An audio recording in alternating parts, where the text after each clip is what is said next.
Hello everyone, welcome back. I am Dinesh Kumar and you are watching my YouTube channel English study point.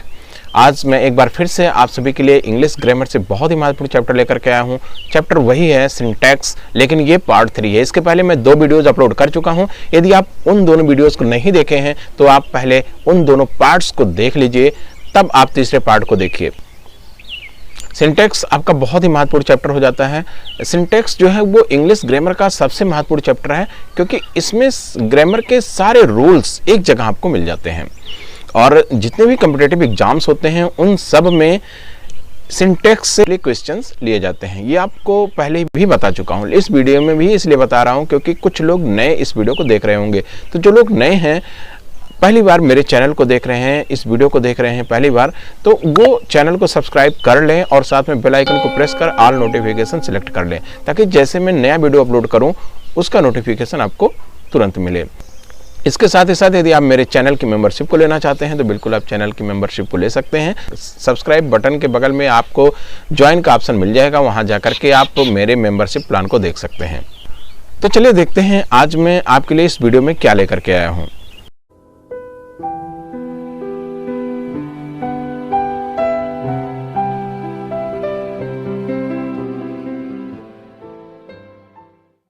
तो यहाँ पर rule number 6 है। इसके पहले हम पार्ट फर्स्ट में जो सिंटैक्स चैप्टर के पार्ट फर्स्ट का वीडियो अपलोड किया गया था, वहाँ पर हमने 5 रूल्स को टीच किया था। इस पार्ट में आपको वहीं से आगे यानी 6th रूल से टीच कर रहा हूँ, तो बिल्कुल आप उसको जोड़िएगा और जोड़ करके देखिएगा। तो यहाँ जो रूल नंबर 6 है, इसमें क्या कहा जा रहा है, ए का प्रयोग ऑन के अर्थ में भी होता है। ऑन मीन्स होता है पर या ऊपर, तो यहाँ पर भी पर के अर्थ में ए का प्रयोग कैसे होता है। अभी तक हमने देखा था कि ए का प्रयोग एक के अर्थ में होता है, किसी के अर्थ में होता है, कोई के अर्थ में होता है। यहाँ पर हम कुछ अलग देख रहे हैं, ए का प्रयोग आन के रूप में हम देखेंगे। चलिए एग्जाम्पल से समझते हैं कैसे। तो यहाँ 2 एग्जाम्पल्स हैं। पहला एग्जाम्पल है he found her a bed. अब यहाँ पर सीधा सीधा है, ही फाउंड हर यानी उसने उसको पाया अ बेड। यहाँ पर आन का कोई जिक्र है नहीं, लेकिन यहाँ जो ए आया है वो आन का पूरा पूरा अर्थ दे रहा है। तो इसका अर्थ वही होगा जो ऑन लगाने पर मिलता है, अर्थात उसने उसको बिस्तर पर पाया। ठीक है, तो यहाँ से हम जो ए है इससे हम ऑन का अर्थ ले लिए। ठीक है, दूसरा एग्जाम्पल देखते हैं। He went a hunting. He went on hunting होना चाहिए था, लेकिन ही वेंट अ हंटिंग। तो यहाँ से जो ए है ये एरर नहीं है, ये इस ए से हम ऑन का अर्थ ले लिए। ठीक है, तो इस तरह से दोनों सेंटेंस करेक्ट हैं। इस तरह से भी ए का प्रयोग होता है। चलिए नेक्स्ट रूल देखते हैं, रूल नंबर 7। रूल नंबर 7 में क्या कहा जा रहा है, कुछ खास फ्रेजेस में भी ए का प्रयोग होता है। इनको आपको याद रखना पड़ेगा, ये प्रैक्टिस से होता है। आप 2-4 बार जरूर प्रैक्टिस करिएगा। और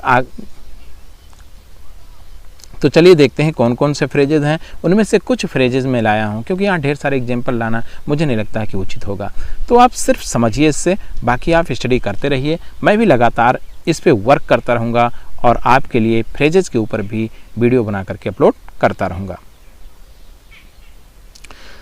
तो रूल नंबर 7 में आपने देखा फ्रेजेज में भी ए का प्रयोग होता है। वो कौन कौन से फ्रेजेज हैं, जैसे अ टीम ऑफ, किसी चीज़ की टीम है तो वो आपका अ टीम लिखा जाएगा। पूरी टीम को एक बोलने के लिए, एकजुटता में पेश करने के लिए अ टीम। ठीक है, इसी तरह से अ क्राउड, पूरे भीड़ को एक यूनिट में देखने के लिए हम ए का प्रयोग करते हैं। इसी तरह से अ नंबर, आप किसी चीज़ का नंबर है, ढेर सारी संख्या में है, लेकिन उन सबको एक समूह में बोलने के लिए हम ए का प्रयोग करते हैं। तो इसका अर्थ हुआ कि ए का प्रयोग हम यहाँ एक समूह बनाने के लिए कर रहे हैं। यहाँ पर उनको हम प्लूरल में नहीं बल्कि सिंगुलर में देखने की कोशिश कर रहे हैं।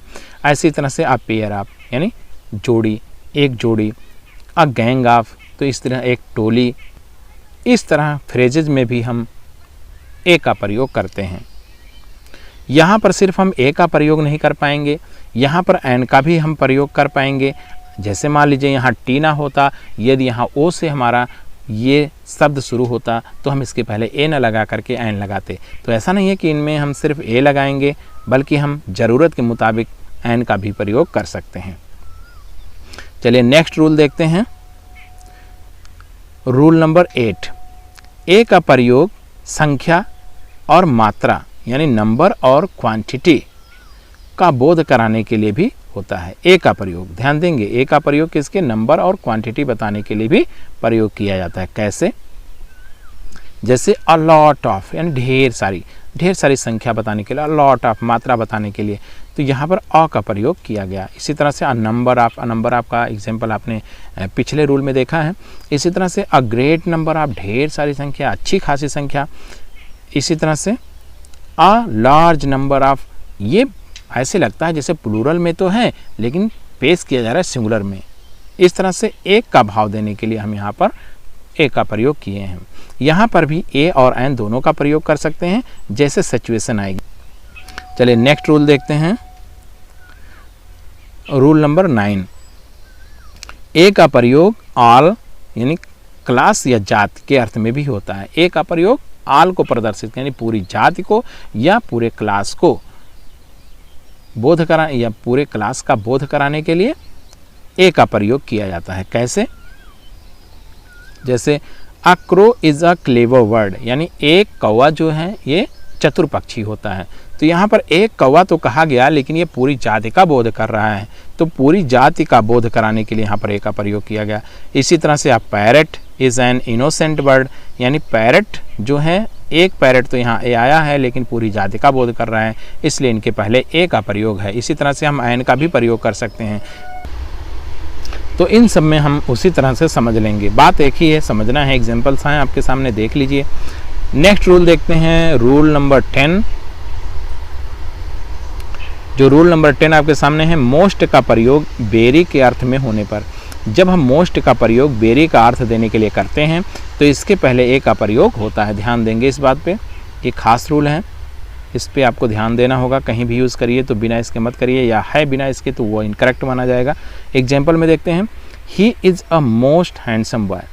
अब यहाँ पर मोस्ट का तो प्रयोग हुआ लेकिन यहाँ यह अर्थ दे रहा है वेरी का। ध्यान देंगे, जैसे ही इज़ अ, आना कहें ही is very handsome boy, uh most हटा लें यहाँ से, तो ये बेरी के अर्थ से भी अपना अर्थ पूरा दे रहा है। तो बेरी को रिप्लेस किया मोस्ट ने, तो मोस्ट जब आएगा तो ए को साथ लाएगा। ध्यान देंगे इस बात पे। दूसरा एग्जाम्पल देखें, that was a most interesting novel. आप मोस्ट को हटा करके बेरी रख करके देखिए, that was very interesting novel, तो आपका पूरा अर्थ दिया। ऐसे में ए का प्रयोग नहीं है, लेकिन यदि हम बी को रिप्लेस करके मोस्ट को यूज करेंगे तो ये मोस्ट अकेले नहीं आएगा बल्कि इसके साथ ए भी आएगा। ठीक है, नेक्स्ट रूल देखते हैं, रूल नंबर 11। यदि दो एस्केटिव एंड द्वारा जुड़े हों, ध्यान देंगे एक ही सेंटेंस में 2 एस्केटिव्स आ रहे हैं और दोनों जुड़े हैं एंड से, यानी दोनों के बीच में एंड आया हुआ है और दोनों एक ही नाउन को क्वालिफाई करते हैं, यानी दोनों जो एस्केटिव हैं वो एक ही नाउन की विशेषता को बताते हैं, तो पहले एस्केटिव के पहले ए एन का प्रयोग होगा। ध्यान देंगे 2 एस्केटिव हैं, दोनों के साथ एन का प्रयोग नहीं होगा, सिर्फ पहले वाले के साथ होगा। क्यों होगा? क्योंकि वो एंड से जुड़े हैं और दोनों एक ही नाउन को क्वालिफाई कर रहे हैं। ध्यान देंगे इस बात पे, तभी वो पहले वाले के साथ लगेगा। कैसे? एग्जाम्पल आपके सामने है, अच्छे तरीके से समझ में आने वाला है। अब ब्लैक एंड वाइट काऊ, यहाँ पर एक ही कौवा है लेकिन वो वाइट भी है और ब्लैक भी है। तो इस तरह से आपने देखा कि ब्लैक और वाइट दोनों है लेकिन एक ही कौवा है, तो एक ही नाउन को क्वालिफाई कर रहा है। कौन? वाइट एस्केटिव और ब्लैक एस्केटिव दोनों। ऐसे में जो हमारा फर्स्ट एस्केटिव ब्लैक है उसके पहले ए और एन का प्रयोग हमें करना है, तो यहाँ पर ए का प्रयोग होगा। इसी तरह से हम दूसरा देखते हैं, a tall and fat man, एक आदमी है जो लंबा भी है मोटा भी है, एक ही आदमी है, तो यहाँ जो फर्स्ट एस्केटिव है टॉल उसके पहले ए का प्रयोग हो गया। इसी तरह से हम देख रहे हैं अ क्लर्क एंड कैशियर, यहाँ पर भी एक ही व्यक्ति है, कैशियर भी है और क्लर्क भी है, यानी क्लर्क कम कैशियर है। तो ऐसे में ये दोनों जो एस्केटिव हैं एक ही व्यक्ति को क्वालिफाई करते हैं, इसलिए पहले वाले एस्केटिव के पहले ए का प्रयोग हुआ है। तो ये वीडियो ज़्यादा लंबा हो रहा है, इस वीडियो को हम यहीं विराम देते हैं। इसके आगे के रूल्स को मैं पार्ट 3 में लेकर आ रहा हूँ, तो बिल्कुल बने रहिएगा चैनल के साथ, चैनल को सब्सक्राइब करके जुड़े रहिए ताकि लगातार वीडियोज़ आपको मिलती रहें। तो इस वीडियो में इतना ही। उम्मीद करता हूँ ये वीडियो आपको अच्छी लगी होगी। वीडियो अच्छी लगी है तो बिल्कुल यार वीडियो को लाइक करो, मुझे मोटिवेट करो। यही लाइक ही मुझे मोटिवेट करती है ताकि मैं आपके लिए लगातार जोश भरे लेसन्स लाया करूँ। तो इस वीडियो में इतना ही। मिलते हैं नेक्स्ट वीडियो में नई जोश नई ऊर्जा के साथ। तब तक के लिए बाय बाय दोस्तों।